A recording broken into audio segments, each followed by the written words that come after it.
Today we hear this story from Abraham of, if I think we're honest, it tends to be a troubling story to us. The fact that God would want Abraham to sacrifice his son. And a lot of the problem is the way that the reading has been interpreted through the centuries. Because actually, the story was a rebellion hymn against the Babylonians. The Babylonians at the time had a belief in child sacrifice.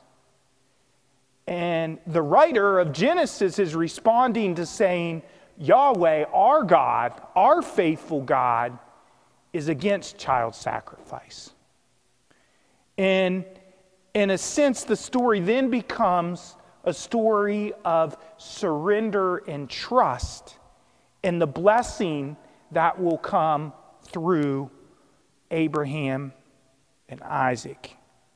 And these blessings are all over the book of Genesis. Remember when God told Sarah that she and Abraham, they would be with child, and Sarah laughed. And so we're called to be conscious of these blessings as we surrender to God's love in our lives. And that's what the purpose of this cross is. We put our lives under the cross.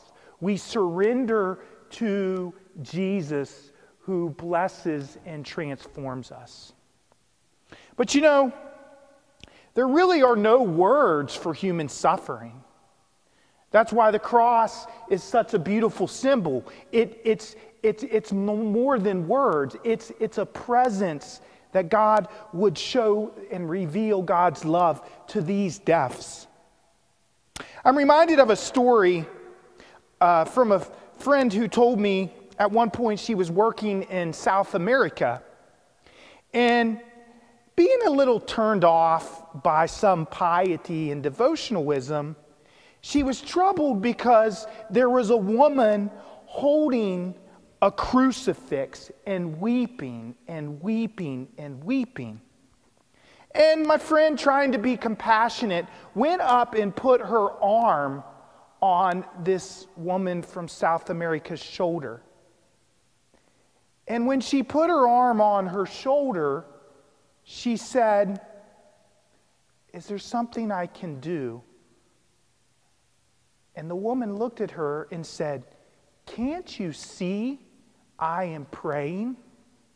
You see, that presence of that whatever she was going through, that the Lord would reach in through the cross to that anguish and weep.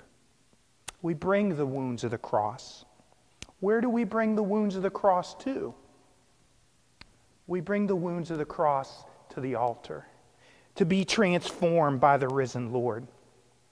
I think we've all had losses in our lives, and grief is a process we work through. But the story today is that this altar is the Mount of Transfiguration. This is the table where we join Jesus, Moses, and Elijah in the communion of saints, so that the Lord can continue to heal us and allow us to know that they're not dead, that they're living, and we're still, although it's different, have a relationship with them. I'd like to share a story with you about when I was on retreat. I lost my cousin Philip, tragically, back last year. And for a while, I was really struggling with my grief with him. And although intellectually I knew he went to the Lord, I had not accepted it on my heart. Well, I decided I was doing a retreat not too long ago at Berryville, and I began to pray about the resurrection, and I thought of the communion of saints, people that have joined me on my journey. And my cousin Philip came to my mind and heart, and I was communicating with him. And all of a sudden, there was a release of grief. And I began to weep. And I began to say goodbye to my cousin, that I'll see you later. and the risen Lord gave me peace. You see, I needed to more than intellectually accept it.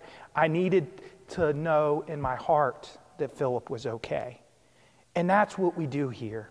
So today, as we gather at this altar, recognize those that have went before us, that they gather with us along with Jesus at this Mount of Transfiguration. And what does this mountain do? Mountains help us see out. This is where we get new perspective, where we can see more clearly and see the reign of God more clearly.